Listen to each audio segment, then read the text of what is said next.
नमस्कार, मैं ईशान चौधरी आप सभी फ्यूचर ऑफिसर्स का स्वागत करता हूं।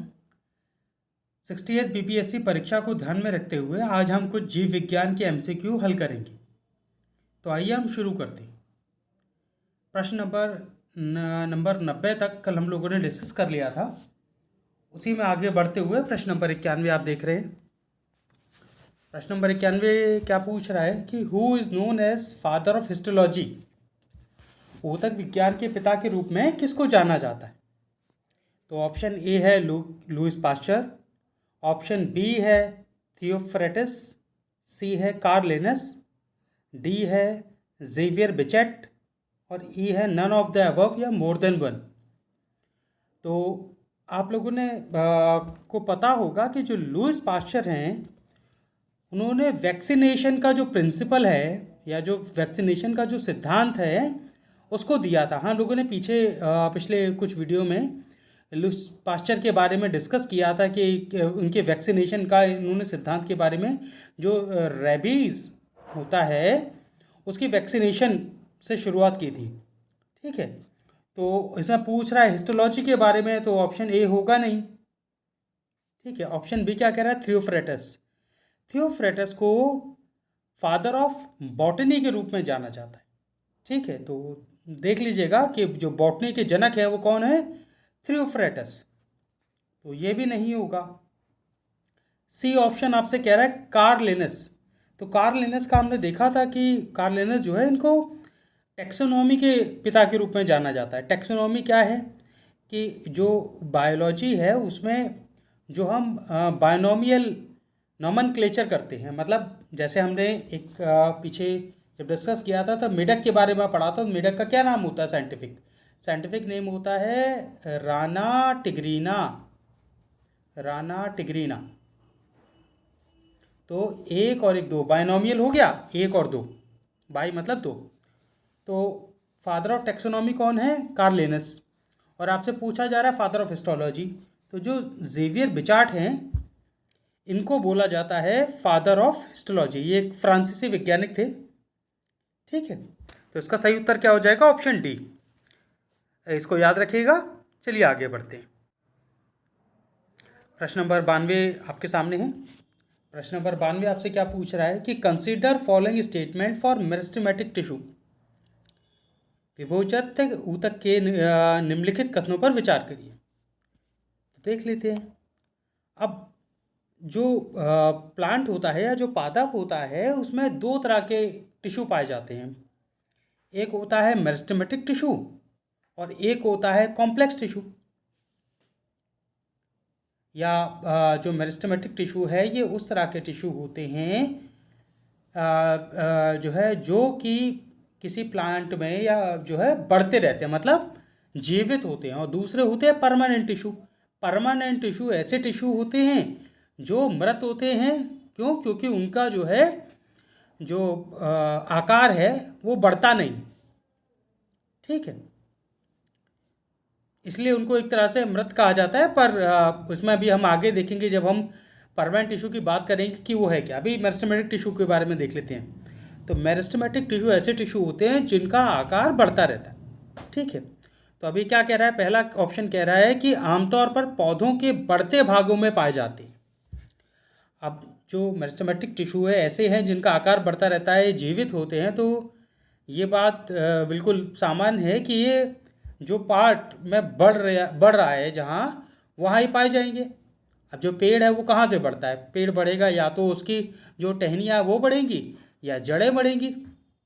ठीक है, तो इन्हीं से तो पेड़ का आकार बढ़ेगा। तो मेरिस्टेमेटिक टिश्यू की बात हो रही है, ये ग्रोइंग पार्ट में पाए जाते हैं। तो ये बात सही हो गई, ऑप्शन ए। ठीक है, ऑप्शन बी देख लेते हैं।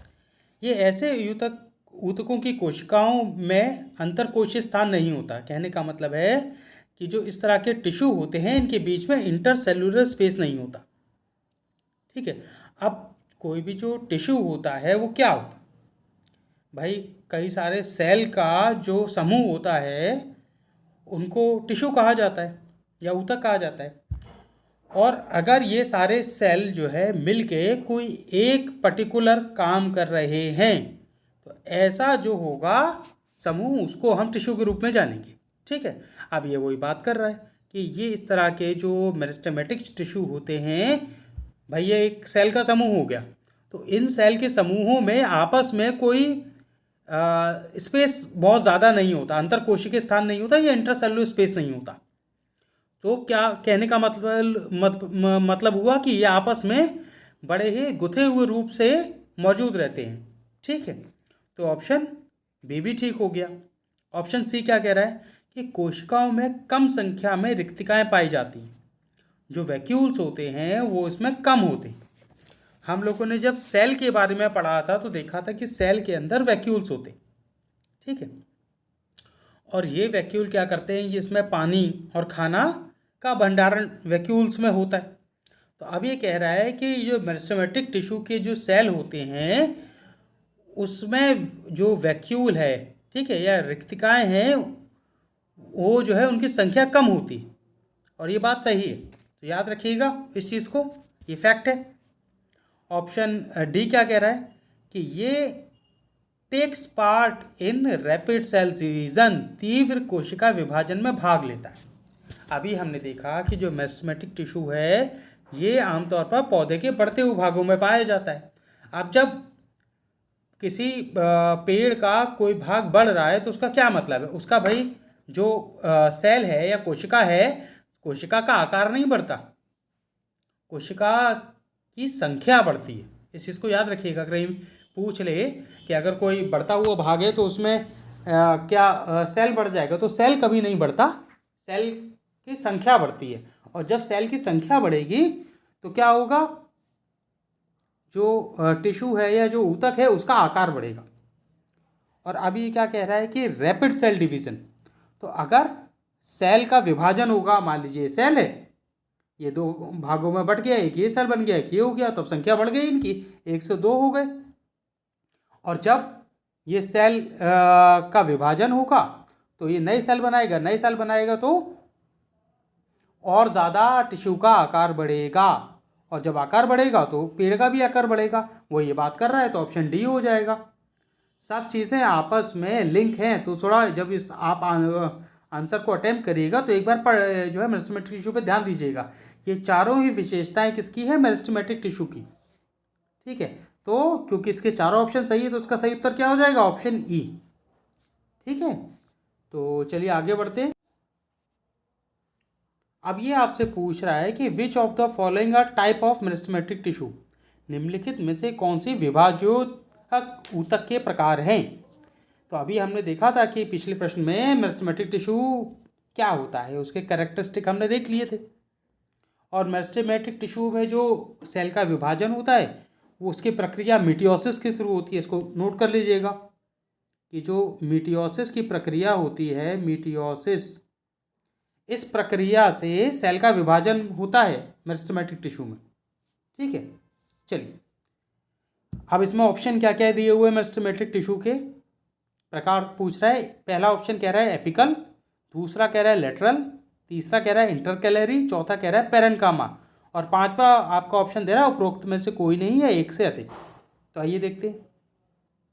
अब जैसा कि हमने देखा कि जो मेरिस्टेमेटिक टिश्यू है वो जीवित हैं, उनका आकार बढ़ रहा है। ठीक है, तो जो एपिकल मेरिस्टेमेटिक टिश्यू होता है ये कहाँ पाया जाता है, आइए मान लीजिए पेड़ है, इसकी ये नई टहनी निकली और ये पेड़ की जड़ है। ठीक है, तो जड़ का आगे वाला हिस्सा बढ़ता है ना हमेशा, अगर नई वृद्धि होगी तो आगे क्या होगा, हमने देखा है कि जब कोई भी टहनी निकलती है तो उसके आगे आगे कोपल जमती है और धीमे धीमे वो बढ़ती है। तो ये जो आगे वाला हिस्सा होता है पेड़ की टहनी में या जड़ में आगे, इसमें ये एपिकल मेरिस्टेमेटिक टिश्यू पाए जाते। ठीक है, और इनका मुख्य कार्य क्या होता है, इनका मुख्य कार्य होता है कि किसी भी पेड़ की प्राइमरी ग्रोथ कराना। ठीक है, किसी भी जो नई शाखा है या जड़ है उसमें दो तरह की वृद्धि होती है, एक प्राइमरी होती है, सेकेंडरी होती है। प्राइमरी वृद्धि होती है लंबाई में। ठीक है, तो प्राइमरी ग्रोथ होगी तो क्या होगा, जो नई शाखा निकल रही है वो और लंबी होगी, इसी प्रकार जो जड़ है वो और लंबी होगी। तो एपिकल टिश्यू हमेशा आगे वाले सिरे में पाए जाएंगे और ये मेरिस्टेमेटिक टिश्यू का एक प्रकार है। तो ऑप्शन ए सही हो गया। ऑप्शन बी क्या कह रहा है? ऑप्शन बी कह रहा है लेटरल। अब जो लेटरल भी एक मेरिस्टेमेटिक टिश्यू का प्रकार है। अभी हमने देख लिया कि एपिकल में प्राइमरी ग्रोथ होती है और जो लेटरल होता है इसमें सेकेंडरी ग्रोथ होती है। अब सेकेंडरी ग्रोथ क्या है भाई? प्राइमरी में लंबाई बढ़ रही है तो लेटरल में क्या होगा? मोटाई बढ़ेगी। मतलब टहनी आगे तो बढ़ रही है, साथ ही पीछे वाली टहनी जो है ये मोटी हो रही है। इसी प्रकार ये जड़ है, इसमें मोटाई आ रही है। तो आपने देखा होगा कि जो नई शाखा होती है वो कुछ इस प्रकार होती है, आगे से पैनी होती है, बढ़ती रहती है और पीछे धीमे धीमे मोटाई आती रहती है। तो इस तरह की जो वृद्धि होती है वो किस वजह के कारण होती है? Secondary growth. और सेकेंडरी ग्रोथ कहाँ, किस में कौन सा टिश्यू रहेगा? Lateral meristematic tissue. ठीक है, तो ऑप्शन बी भी ठीक हो गया। ऑप्शन सी क्या कह रहा है? इंटरकैलरी। अब इंटरकैलरी क्या है? ये अपने आप में कोई अलग सा टिश्यू नहीं है। अब होता क्या है कि कोई मान लीजिए पेड़ है या पौधा है और कोई जानवर है, जैसे गाय हो गई, बकरी हो गई, ये क्या करते हैं?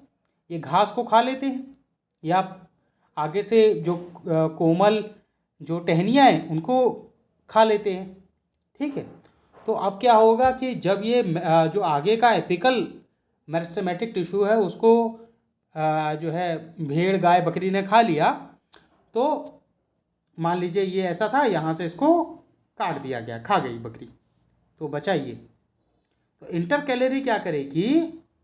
ये पाई जाएगी अब इस बचे हुए पोर्शन में। ठीक है, और जो बचा हुआ एपिकल है उसको इंटरकैलरी कहा जाता है। ये इंटरकैलरी अब इसकी जो नई बढ़त होगी वो इंटरकैलरी टिश्यू की वजह से होगी और ये मुख्यतः घास में पाए जाते हैं, क्योंकि घास को जो हमारे जीव हैं वो घास पे आसानी से पहुंच जाते हैं, घास को खा लिया जाता है। तो जो इंटरकैलरी हैं वो मुख्यतः घास में पाए जाते हैं और ये भी एक मेरिस्टेमेटिक का पार्ट है, मेरिस्टेमेटिक टिश्यू का। चौथा ऑप्शन क्या रहा है? पैरेन्काइमा।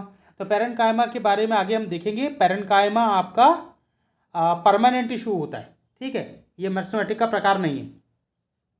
और ये जो आपको ऑप्शन दिए हुए हैं इसमें ऑप्शन ए, बी, सी तीन सही है, डी नहीं है। और आपसे क्या पूछा गया है कि विभाज्योतक उत्तक का कौन सा प्रकार है? तो ए, बी, सी हो जाएगा, ऑप्शन हो जाएगा ई। तो इसका याद रखिएगा, वन लाइनर पे पूछा जा सकता है अलग से। चलिए आगे बढ़ते। प्रश्न नंबर 94 आपके सामने, देखिए क्या पूछ रहा है। प्रश्न नंबर 94 आपसे कह रहा है कि consider following statement for permanent tissue. निम्नलिखित कथनों पर विचार करिए। अभी हमने पीछे प्रश्नों में मेरिस्टेमेटिक टिश्यू को देख लिया। तो जो ऊतक होते हैं उसके दो मुख्य प्रकार होते हैं, एक होता है मेरिस्टेमेटिक और दूसरा होता है परमानेंट। ठीक है, तो मेरिस्टेमेटिक हम देख चुके हैं, अब हम परमानेंट देख लेते हैं। ये उसके जो है विशेषताओं की बात कर रहा है, तो देख लेते हैं क्या क्या है। परमानेंट टिश्यू के लिए कह रहा है कि ऐसे ऊतक में परिपक्व कोशिकाएं होती हैं। मतलब इसके जो कोशिका होती है, जो सेल होता है वो मैच्योर होता है, परिपक्व होता है। ठीक है, अब होता क्या है कि हमने देखा था मेरिस्टेमेटिक टिश्यू में निरंतर बढ़ता रहता है, या तो मोटाई में बढ़ेगा या तो लंबाई में बढ़ेगा। और ये जो परमानेंट टिश्यू है, जब ये मेरिस्टेमेटिक टिश्यू आगे बढ़ जाता है, ना इसकी मोटाई में वृद्धि होती है ना लंबाई में वृद्धि होती है, तो ऐसे जो टिश्यू हैं वो आगे चल के परमानेंट टिश्यू में बदल जाते हैं। ठीक है, अब कोई शाखा मोटी हो गई या वो और नहीं बढ़ेगी तो वो परमानेंट हो गई, तो ये परिपक्व कोशिका कहलाएगी। तो ऑप्शन ए सही हो गया। ऑप्शन बी क्या कह रहा है कि कोशिकाओं ने कोशिका विभाजन क्षमता खो दी, cells have lost ability of cell division. तो बात सही है। अब चूंकि ये जो टिश्यू के सेल्स हैं ये परिपक्व हो चुके हैं, अब इनकी लंबाई और मोटाई में कोई बढ़त नहीं हो रही है। तो क्यों नहीं हो रही है? क्योंकि जो इसमें सेल हैं, क्योंकि इसमें जो सेल हैं उनका जो संख्या है उसमें वृद्धि नहीं हो रही है। और क्यों नहीं हो रही है? क्योंकि सेल में विभाजन नहीं हो रहा है कोशिका में। ठीक है, इसी वजह से इनको परमानेंट या जो है इनको परमानेंट टिश्यू कहा जाता है। तो ऑप्शन बी भी सही हो गया। अब ऑप्शन सी देख लेते क्या कह रहा है। ऑप्शन सी आपसे कह रहा है कि these tissues are accommodated for specific work. ये जो ऊतक होते हैं किसी विशिष्ट कार्य के लिए होते हैं। तो बात सही है। अभी हमने देखा था कि जो क्या होते हैं ऊतक, कि ये एक जो कुछ कोशिकाएं होती हैं उनका एक समूह होता है जो एक पर्टिकुलर काम करता है। मतलब मिलकर ये किसी एक कार्य को अंजाम देते हैं। इस तरह के जब सेलों का समूह होगा उसको ऊतक कहा जाएगा। और परमानेंट टिश्यू यही कार्य कर रहा है, तो ये बात सही हो जाएगी, ऑप्शन सी भी सही है। ऑप्शन डी आपसे क्या कह रहा है? ऑप्शन डी कह रहा है these tissues have thick cellular wall. ठीक है, इसको थोड़ा ये मिसप्रिंट हो गया है, मुद्दे नहीं होगा इसमें, इसलिए ऊतक होगा। यहाँ भी देखिए इशू नहीं टिश्यू होगा। तो इन जो परमानेंट टिश्यू होते हैं इसमें थिक सेल्यूलर वॉल पाई जाती है। अब ये जाहिर सी बात है, जब जो सेल है उसका विभाजन नहीं हो रहा है, संख्या में वृद्धि नहीं हो रही है, इस तरह के जो ऊतक हैं वो परिपक्व हैं, तो जाहिर सी बात है इनकी जो बाहर सेल है ये, इसके बाहर का हमने क्या पढ़ा था? सेलुलर मेम्ब्रेन, और सेलुलर मेम्ब्रेन के ऊपर कोशिका झिल्ली। ठीक है, इसको सेल वॉल कहते हैं इंग्लिश में।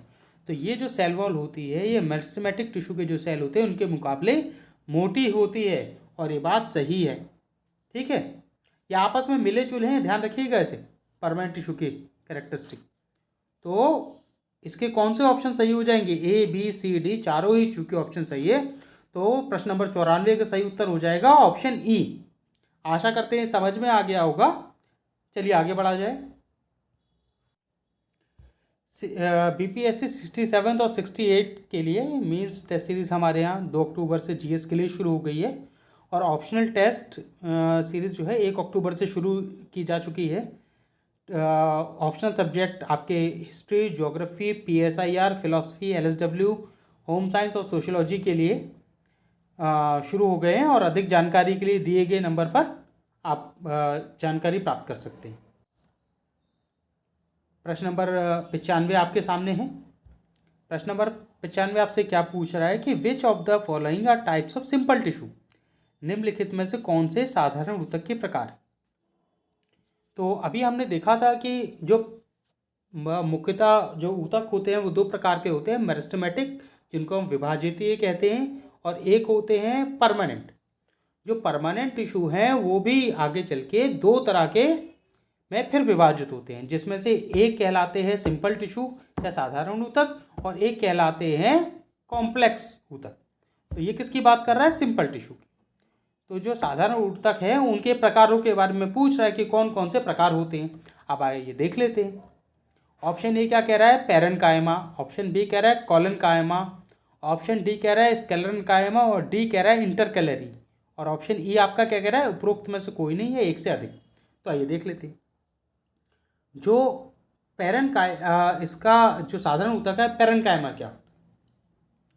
पैरेन्काइमा जो है जो फूल होता है, माफ़ कीजिएगा, जो फल होता है उसके गूदे में पैरेन्काइमा मौजूद होता है। पत्तियों में होता है, एंडोस्पर्म जो हमने कल पढ़ा था, एंडोस्पर्म में भी पैरेन्काइमा पाया जाता है।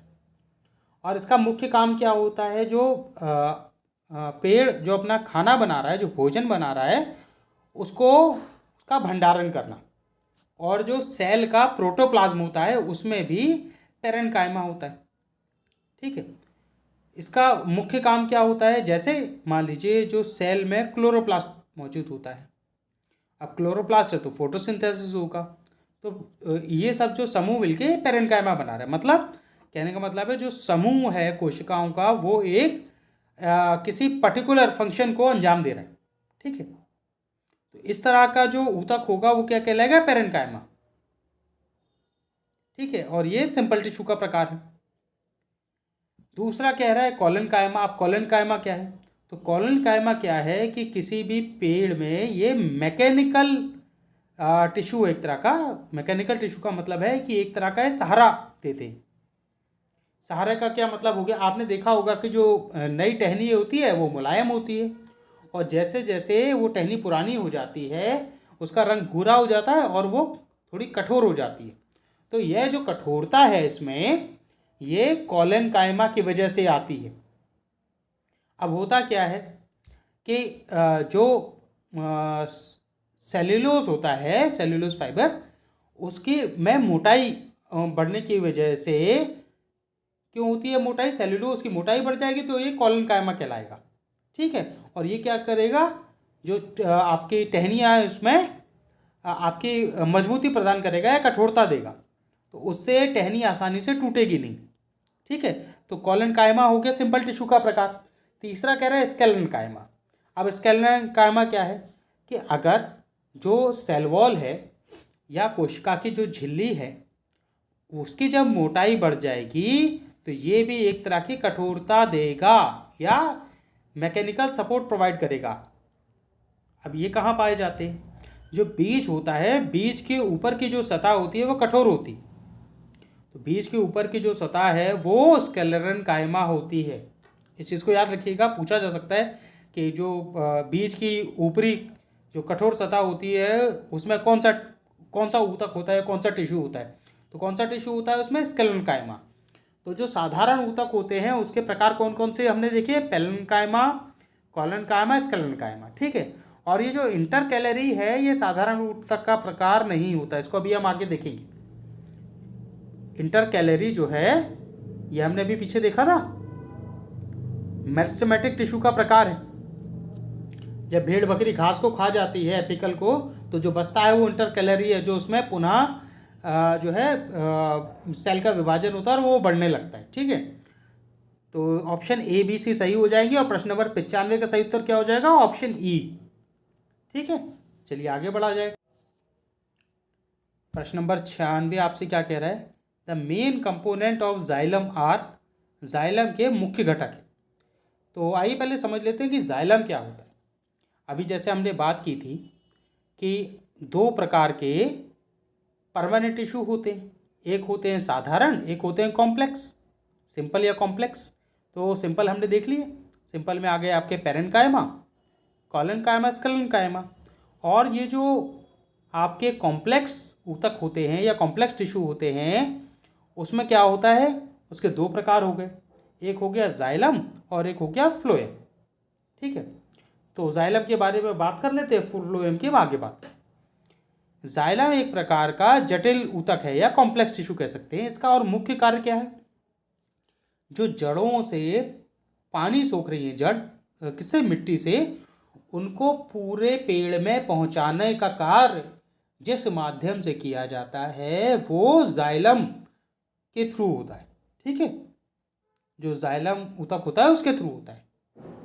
और जैसा कि हमने पहले भी देखा था कि ये जो जाइलम है या फ्लोएम है ये कॉम्प्लेक्स टिश्यू केवल वास्कुलर प्लांट में पाए जाते हैं। नॉन वास्कुलर प्लांट कौन कौन से हो गए? जैसे हमने आपका पढ़ा था ब्रायोफाइटा, जैसे हमने पढ़ा था थैलोफाइटा, उनमें वास्कुलर, ये प्लांट वास्कुलर नहीं है। वास्कुलर प्लांट कौन से हो गए? आपके एंजियोस्पर्म एक बहुत बड़ी उदाहरण है वास्कुलर प्लांट का। ठीक है, और ये जो जाइलम है ये अंदर से खोखले होते हैं, और जैसा परमानेंट टिश्यू में हमने पढ़ा था कि परमानेंट टिश्यू जो है उनका आकार नहीं बढ़ता, तो जाइलम के साथ भी वही है। ये एक तरह से मृत होते हैं, वो कोशिकाएं जो मृत हो चुकी है अंदर से खोखली हैं, और एक तरह से समझ लीजिए कि ये पतले पतले पाइप नुमा संरचनाएं होती हैं कुछ इस प्रकार की, और इनसे पानी बहता है पूरे पेड़ के अंदर। और ये अब आपसे पूछ रहा है कि जो जाइलम है उसके कौन कौन से ये प्रकार। तो आइए देख लेते हैं, जाइलम आपको समझ में आ गया, आगे बढ़ा जाए। पहला ऑप्शन है आपका ट्रेकिया, दूसरा कह रहा है वेसल्स, ऑप्शन सी कह रहा है जाइलम फाइबर, ऑप्शन डी कह रहा है जाइलम पेरेन्काइमा, और ई उपरोक्त में से कोई नहीं है, एक से अधिक। आइए देखते हैं। तो ट्रेकिया क्या होता है? ट्रेकिया जाइलम का एक कंपोनेंट है। जाइलम के 4 कंपोनेंट होते हैं, trachea, vessel, xylem fibre, xylem parenchyma. तो इस बारे में बात करें। ट्रेकिया क्या है? ये लंबे लंबे सिंगल मतलब अकेला सेल होगा और जो कि लंबा होगा। ठीक है, इस प्रकार के जो जाइलम हैं वो ट्रेकिया होते हैं, और ये कहाँ पाए जाते हैं? जो कोनिफर पेड़ होता है उसमें मुख्यतः ट्रेकिया की वजह से पानी बहता है। पानी का जो जड़ से पेड़ में विभाजन होता है और जिस माध्यम से ले आया जाता है वो ट्रेकिया की वजह से होता है। किसमें? कोनिफर्स में सामान्यतः। ठीक है, इसी प्रकार जो वेसल्स हैं ये क्या होते हैं? ये लंबे होते हैं पर ये समूह में होते हैं, और ये कहाँ पाए जाते हैं? जितने भी फूल, जिन पेड़ों में फूल निकलता है, जो फ्लावरिंग प्लांट्स हैं उसमें वेसल्स होते हैं। ठीक है, ये बात आपको समझ में आ गई। अब बात कर लेते हैं जाइलम फाइबर की। जाइलम फाइबर क्या है? अभी हमने पीछे देखा था स्केलेटन कायमा टिश्यू में, ठीक है। जो स्केलेटन कायमा ऊतक थे उसमें हमने क्या देखा था कि स्केलेटन कायमा क्या होते हैं, ये किसी भी जो टहनी है उसको कठोरता प्रदान करते हैं। इसी प्रकार वो स्केलेटन कायमा जो मृत हैं, जो डेड हैं, वो आगे चल के जाइलम फाइबर का रूप ले लेते हैं। और जिस प्रकार वहाँ जो स्केलेटन कायमा कठोरता प्रदान कर रहे थे, अब ये जब मृत हो गए हैं तो वेसल और ट्रैकिया के बीच में ये मौजूद रहते हैं और यहाँ भी ये पेड़ की टहनी को कठोरता प्रदान करते हैं। इससे होता क्या है कि जो आपकी वेसल है और ट्रैकिया हैं वो आपस में आसानी से टूटती नहीं है और पानी का जो संचार है वो बना रहता है, ठीक है। तो हमने जाइलम फाइबर की बात कर ली। अब बात करते हैं जाइलम पैरेन्काइमा, जो ऑप्शन डी आपका दिया हुआ है। अब जाइलम पैरेन्काइमा जो होता है ये लाइव प्लांट सेल है, मतलब ये अभी मरे नहीं हैं और इनकी जो कोशिका झिल्ली होती है, मतलब जो जाइलम पैरेन्काइमा के जो कोशिका है उनकी जो कोशिका झिल्ली है वो पतली होती है और इस वजह से ये डायरेक्टली या इनडायरेक्टली पानी के संचार में भागीदारी करते हैं या इनके माध्यम से पानी जाता है पूरे पेड़ में, ठीक है। तो ये काम किसके द्वारा होता है? जाइलम पैरेन्काइमा के में। और आपसे प्रश्न क्या पूछा था कि जाइलम के मुख्य घटक क्या हैं? तो ट्रैकिया, वेसल, जाइलम फाइबर और जाइलम पैरेन्काइमा, ये चारों ही जाइलम के घटक हैं। तो इसका सही उत्तर क्या हो जाएगा? ऑप्शन ई, ठीक है। चलिए आगे बढ़ा जाए। प्रश्न नंबर 97 आपके सामने। Vascular tissue through which food is transported in plants is called as, वह संवहनी ऊतक जिसके माध्यम से पौधों में भोजन पहुंचाया जाता है क्या कहलाता है? ये आपसे पूछा जा रहा है। दी गए आपके ऑप्शन है xylem, phloem, parenchyma, vessels, E none of the above या मोर देन अबव, या फिर उपरोक्त में से कोई नहीं या एक से अधिक। तो अभी हमने पीछे प्रश्न में देखा था कि जाइलम का क्या काम है। जाइलम का काम है कि जड़ों में जो पानी सोख रही है जड़ें मिट्टी में से, उसको पेड़ में पहुंचाने का काम कौन करता है? जाइलम। और पेड़ ये बात कर रहा है भोजन की, तो भोजन पेड़ में कहाँ बनता है? जाहिर सी बात है पत्तियों में। और क्यों बनेगा? क्योंकि पत्तियों में क्या रहता है? क्लोरोफिल। क्लोरोफिल से जो है फोटोसिंथेसिस की प्रक्रिया होती है और इस फोटोसिंथेसिस प्रक्रिया से जो खाना पत्तियों में बन रहा है वो पूरे पेड़ में किसके माध्यम से पहुंचाया जाएगा? फ्लोएम के माध्यम से, ठीक है। तो इसका ऑप्शन क्या हो गया? बी सही। याद रखिएगा, जाइलम पानी पहुंचाता है और फ्लोएम खाना पहुंचाता है। ये बनाते नहीं है, ये केवल माध्यम है, एक तरह का समझ लीजिए पाइप है एक तरह का, जिससे खाना पहुंच रहा है तो वो फ्लोएम है और जिस पाइप से पानी पहुंच रहा है वो जाइलम है, ठीक है। ये समझने के लिए केवल बता दिया। और पैरेन्काइमा क्या होता है? पैरेन्काइमा जो है अब इस चीज़ को हम थोड़ा अलग से समझेंगे कि जो फ्लोएम पैरेन्काइमा क्या होता है और पैरेन्काइमा अकेला क्या होता है। पैरेन्काइमा के बारे में हम बात कर चुके हैं। अगर केवल पैरेन्काइमा दिया हुआ है तो इसका क्या काम है? ये एक तरह का परमानेंट टिश्यू है जो कहाँ अभी पाया गया था, जो फल है उसका गूदा बनाने में एक तरह से पैरेन्काइमा मौजूद होता है, ठीक है। इस तरह समझ लेते हैं इसे। और वेसल्स कहाँ पड़ी थी? वेसल्स जाइलम का एक प्रकार है, ठीक है। ये अभी हमने इस बारे में बात कर ली थी। तो इसका सही उत्तर क्या हो जाएगा? ऑप्शन बी, ठीक है। चलिए आगे बढ़ते हैं। प्रश्न नंबर 98 आपके सामने। प्रश्न नंबर 98 आपसे क्या कह रहा है कि which of the following are main component of phloem, निम्नलिखित में से कौन फ्लोएम के मुख्य घटक। तो फ्लोएम के बारे में हमने बात कर ली कि फ्लोएम का क्या कार्य होता है। ऑप्शन आपका कह रहा है कि सीव ट्यूब्स, दूसरा कह रहा है कंपेनियन सेल या सहयोगी कोशिकाएं, option C phloem fibre, option D कह रहा है फ्लोएम पैरेन्काइमा और ऑप्शन ई कह रहा है नन ऑफ द अबव या मोर ऑफ देन अबव, या फिर कह सकते हैं उपरोक्त में से कोई नहीं या फिर एक से अधिक। तो जैसा कि अभी हमने पीछे बात की थी फ्लोएम के बारे में, अब इसमें देखते हैं आगे कि सीव ट्यूब्स क्या होती है। ये पैरेन्काइमा के प्रकार हैं, ठीक है। ऑप्शन ए जो है ये एक प्रकार का ये फ्लोएम है। तो ये क्या होता है कि सीव ट्यूब जो होते हैं वो लंबे होते हैं, बेलनाकार होते हैं और परफोरेटेड होते हैं। कहने का मतलब है लॉन्ग होंगे, सिलेंड्रिकल होंगे और परफोरेटेड होंगे, या हिंदी में कह सकते हैं इसे लंबे होंगे और बेलन नुमा होंगी संरचनाएं ये, ठीक है। और साथ में इसमें जो है खाना जो है वो इनके आर पार जा सकता है, ठीक है। साथ ही साथ जो सीव ट्यूब की जो कोशिकाएं होती हैं उसमें नाभिकी नहीं होती, मतलब दे लैक न्यूक्लियस। और ये सीव ट्यूब कहाँ पाए जाएंगे?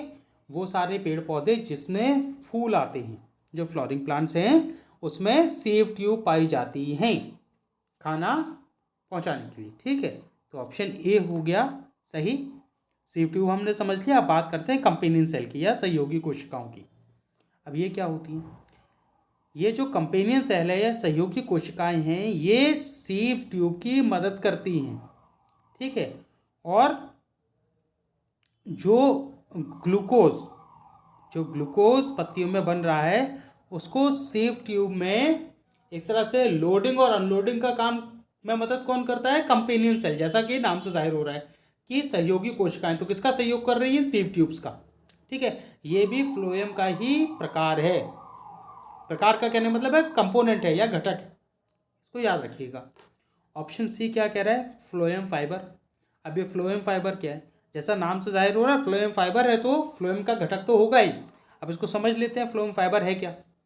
ये क्या करते हैं, जो आपके फ्लोएम के कंडक्टिव सेल्स हैं, कंडक्टिव सेल्स मतलब जो खाना पहुंच रहा है, इसको समझ लीजिए सीधी सी बात है कि जो फ्लोएम है ये इसको कठोरता प्रदान करते हैं कि ये जो आपके सीव ट्यूब्स हैं या जो कंपेनियन सेल्स हैं इनको कठोरता प्रदान करते हैं, एक तरह का इनको रिजिडिटी देते हैं फ्लोएम फाइबर्स, ठीक है। ज़्यादा डिटेल में जाने की ज़रूरत नहीं है, बस इतना समझ लीजिए फ्लोएम फाइबर क्या होते हैं। और जो पैरेन्काइमा है, देखिए अब ये हमने पीछे बात की थी पैरेन्काइमा की।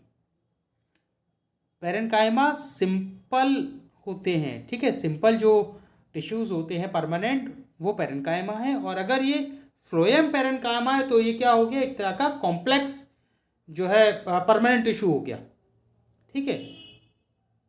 इसमें कंफ्यूज नहीं करिएगा। अगर पैरेन्काइमा अकेला है तो वो सिंपल परमानेंट टिश्यू होगा, और अगर फ्लोएम पैरेन्काइमा है तो वो कॉम्प्लेक्स परमानेंट टिश्यू होगा। अब इसका क्या काम है? जो फ्लोएम पैरेन्काइमा है इसका मेन काम है कि जो खाने का जो संचारण होता है वो फ्लोएम पैरेन्काइमा की मदद से होता है, ठीक है। और इसका दूसरा नाम क्या है? Transfer cell. फ्लोएम पैरेन्काइमा को हम लोग ट्रांसफर कोशिका के रूप में भी जानते हैं। तो इसका सही उत्तर क्या हो गया? उत्तर हो गया इसका एक से अधिक, ऑप्शन ई। तो ए बी सी डी सारे सही है तो ऑप्शन ई सही हो जाएगा, ठीक है। चलिए आगे बढ़ा जाए। बीपीएससी 68 के लिए क्लास और टेस्ट सीरीज़ हमारे यहाँ 2 अक्टूबर से चालू हो गई हैं, और आप दिए हुए नंबर पर जो है और अधिक जानकारी प्राप्त कर सकते हैं। प्रश्न नंबर 99 आपके सामने। The study of estimation of age of the plant, ये देखिए माफ़ कीजिएगा थोड़ी गलती होगी, इज कॉल्ड एज, इस होगा, ठीक है। पौधों की आयु के आकलन के अध्ययन को क्या कहा जाता है? ऑप्शन ए है आपका पेडोलॉजी, ऑप्शन बी है जेरेंटोलॉजी, ऑप्शन सी है डेंड्रोलॉजी, ऑप्शन डी है डेंड्रोक्रोनोलॉजी। ई उपरोक्त में से कोई नहीं या एक से अधिक। तो ये चारों ही जो आपके ऑप्शन दिए हुए हैं ये कहीं ना कहीं जो है अलग अलग हमारी बॉटनी की शाखाएं हैं, तो उनको देख लेते हैं क्या क्या होती। अब ये जो पेडोलॉजी है इसके अंतर्गत के हम क्या पढ़ते हैं? जो मिट्टी होती है उसमें अलग अलग प्रकार के जो मिनरल पाए जाते हैं, मिट्टी की कितनी उपजाऊ है, किस तरह की इसमें फसलें लगाई जा सकती हैं, इस तरह की जितनी भी जो रिसर्च होती है वो किसके अंडर होती है, जिस ब्रांच के अंडर होती है उसको क्या कहा जाता है, पेडोलॉजी।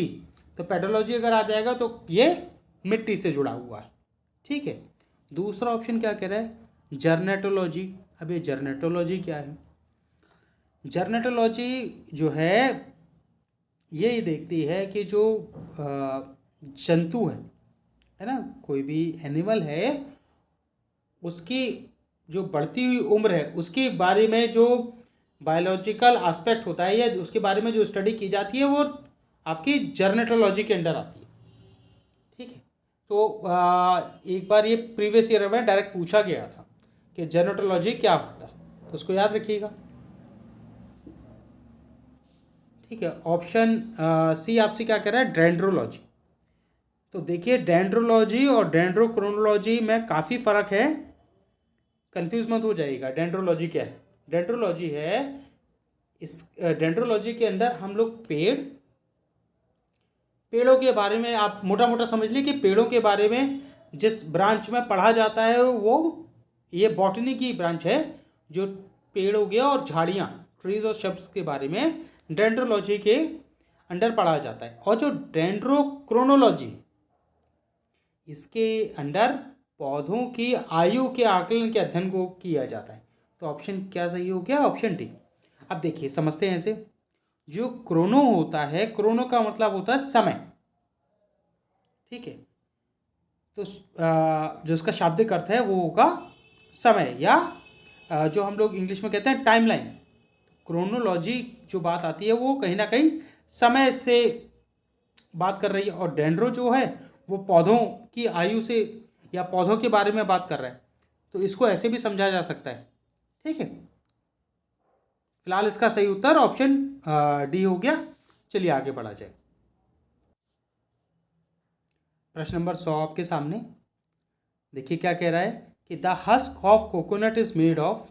जो नारियल के ऊपर की जो भूसी होती है या उसके ऊपर जो छाल होती है उसके बारे में पूछ रहा है कि वो किस चीज़ से बना होता है, कौन सा ऊतक उसमें होता है। क्योंकि ऑप्शन में 4 ऊतक दिए हुए हैं। कौन कौन सा ऑप्शन है, पहला कह रहा है एपिकल विभाजोत्य या एपिकल मेरिस्टेमेटिक टिश्यू। दूसरा ऑप्शन कह रहा है पेरेन्काइमा। ऑप्शन सी कह रहा है कॉलोरेन्काइमा। ऑप्शन डी कह रहा है स्केलेन्काइमा। और ऑप्शन डी कह रहा है उपरोक्त में से कोई नहीं है, एक से अधिक। तो आइए देखते हैं। अब जो नारियल होता है, अभी हमने क्या बात की थी पीछे कि जो एपिकल मेरिस्टेमेटिक कहाँ पाए जाएंगे, एपिकल विभाजोत्य वहाँ पाए जाएंगे जहाँ पर जो आपकी कोशिका है वो विभाजित हो रही है, या पेड़ का वो हिस्सा जहाँ पर उसकी या तो लंबाई बढ़ रही है या मोटाई बढ़ रही है। तो इस तरह के जो ऊतक होते हैं उनको क्या बोलते हैं, मेरिस्टेमेटिक टिश्यू। ठीक है। और एपिकल कहाँ होता है, एपिकल वहाँ होता है जहाँ पर लंबाई बढ़ रही है। अभी हमने पीछे देखा था कि अगर वृक्ष की कोई शाखा है, उसका जो हरा वाला भाग है सबसे आगे का, वो उसमें एपिकल पाया जाएगा। और जड़ों का जो सबसे आगे का सिरा होता है जो कि बढ़ रहा है, अभी मुलायम है, उसमें पाया जाएगा। पर जबकि नारियल की जो भूसी होती है वो क्या है, ना वो बढ़ रही है ना वो कोमल है। तो इस तरह से भी समझा जा सकता है कि वो एपिकल विभाजोत्य तो नहीं हो सकती। ऑप्शन बी आपसे क्या कह रहा है, पेरेन्काइमा। तो जैसा कि हमने देखा था कि जो पेरेन्काइमा है, कॉलोरेन्काइमा है, स्केलेन्काइमा है, ये क्या है, ये एक तरह के आपके परमानेंट है या परिपक्व जो ऊतक है, उनके अंदर उनके ये घटक हैं अलग अलग या उनके प्रकार हैं, पेरेन्काइमा, कॉलोरेन्काइमा, स्केलेन्काइमा। तो पेरेन्काइमा हमने क्या पढ़ा था कि जो फल का गूदा होता है उसमें पेरेन्काइमा होता है। तो जाहिर सी बात है कहीं ना कहीं ये मुलायम होगा। ठीक है। और नारियल की भूसी हमने सभी ने देखी कैसी होती, कठोर होती। तो ये होगी नहीं। फल के अंदर का जो मुलायम भाग है उसमें पेरेन्काइमा मुख्यतः पाया जाता है। कॉलोरेन्काइमा कहाँ होता है, ये हमने देखा था। कॉलोरेन्काइमा टहनियों में होता है और ये टहनियों को कठोरता प्रदान करता है, जिससे वो उनके में लचीलापन खत्म हो जाता है और पेड़ इसके वजह से सीधा खड़ा रहता है। तो वहाँ कॉलोरेन्काइमा होता है। ठीक है। तो ये टहनी की बात हो गई, तो कॉलोरेन्काइमा होगा नहीं। भाई नारियल क्या है, फल ही तो है, एंडोस्पर्म है एक तरह का, इसको हम खाते हैं। और हमने अभी पीछे क्या पढ़ा था कि जो स्क्लेरन कायमा ये कहाँ पाए जाते हैं, जो बीजों में ऊपरी कठोर सतह होती है, ऊपरी कठोर सतह जो होती है वो किसकी बनी होती है, स्क्लेरन कायमा की। तो नारियल के ऊपर की भूसी भी जाहिर सी बात है किसकी बनी होगी, स्क्लेरन कायमा की।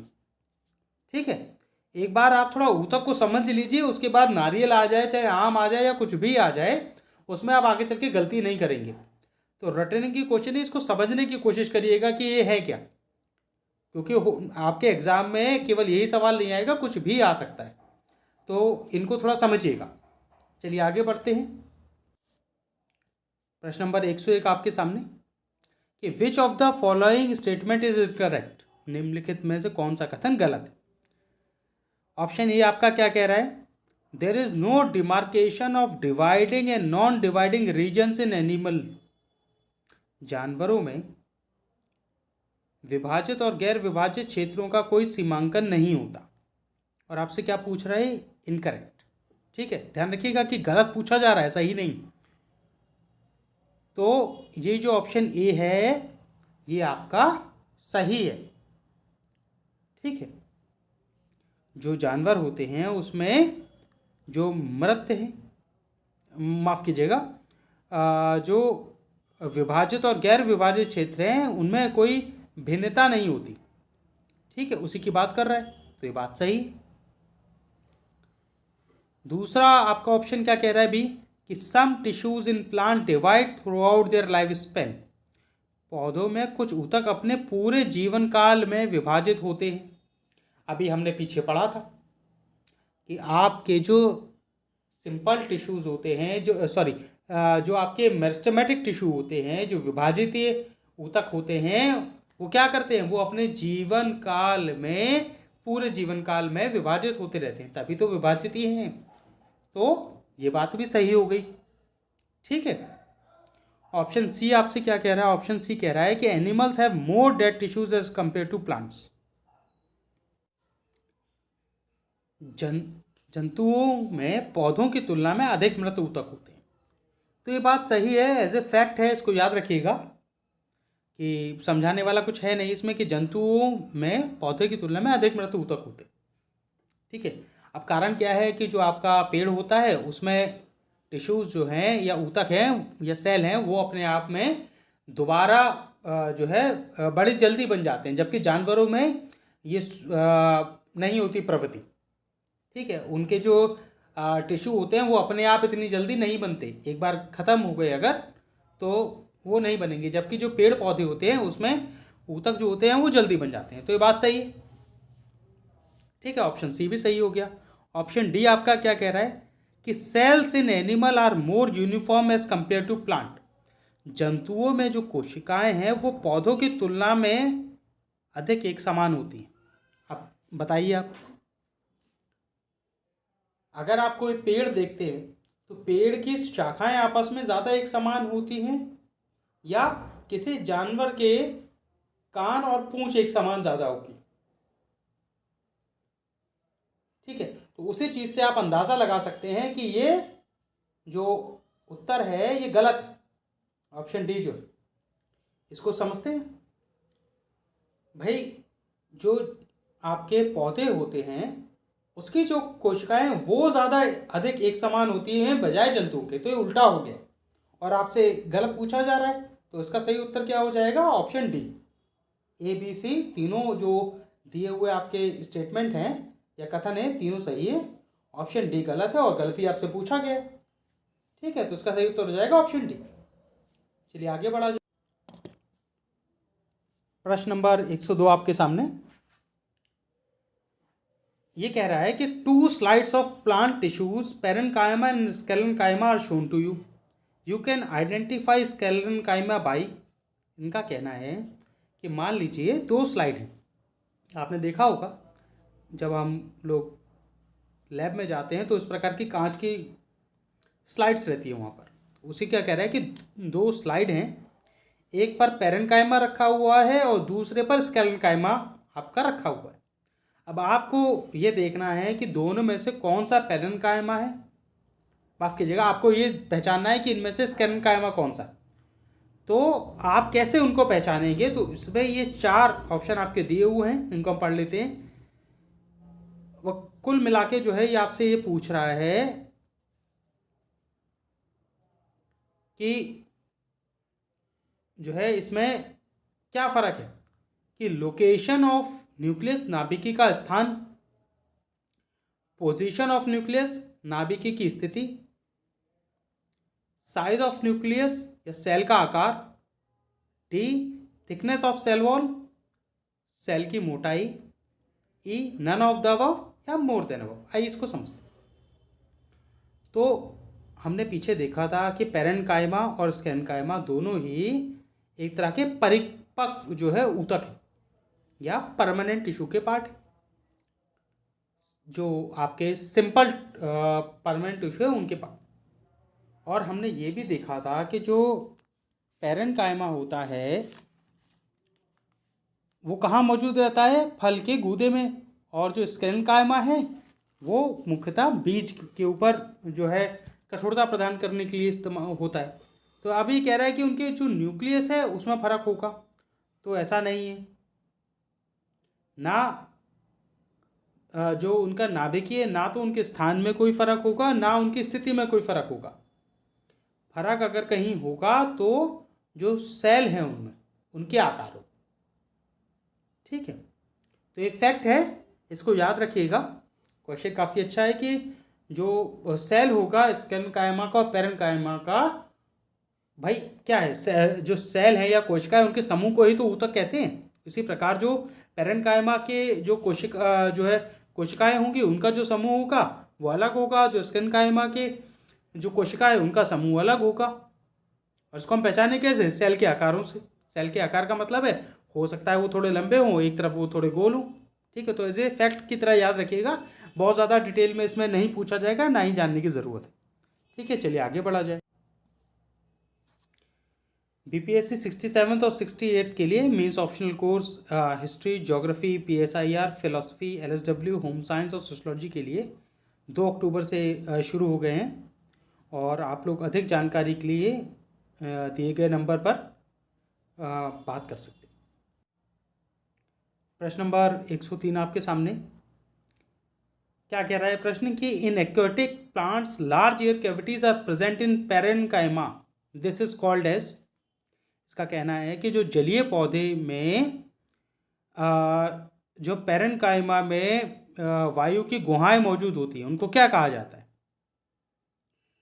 अब ऐसा है कि जो पैरेन्काइमा है ये एक तरह का क्या है, परिपक्व सिंपल ऊतक या सिंपल आपका परमानेंट टिश्यू है, तो इसमें विभाजन तो होगा नहीं।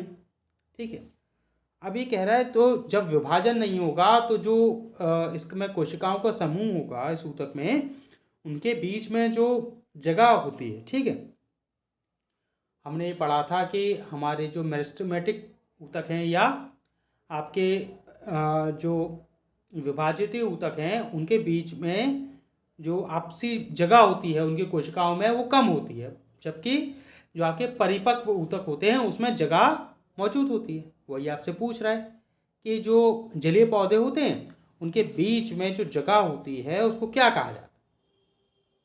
तो ऑप्शन इसमें क्या दिए हुए हैं, इसमें ऑप्शन दिया हुआ है, पहला ऑप्शन कह रहा है कोलोरेन्काइमा, दूसरा ऑप्शन आपका कह रहा है एरेन्काइमा, तीसरा कह रहा है स्क्लेरेन्काइमा, डी ऑप्शन कह रहा है मेरिस्टेमेटिक ऊतक, या ऑप्शन ई उपरोक्त में से कोई नहीं, एक से अधिक। तो आइए समझते हैं। हमने देखा था कि पैरेन्काइमा, कोलोरेन्काइमा, स्क्लेरेन्काइमा ये तीनों अलग अलग होते हैं।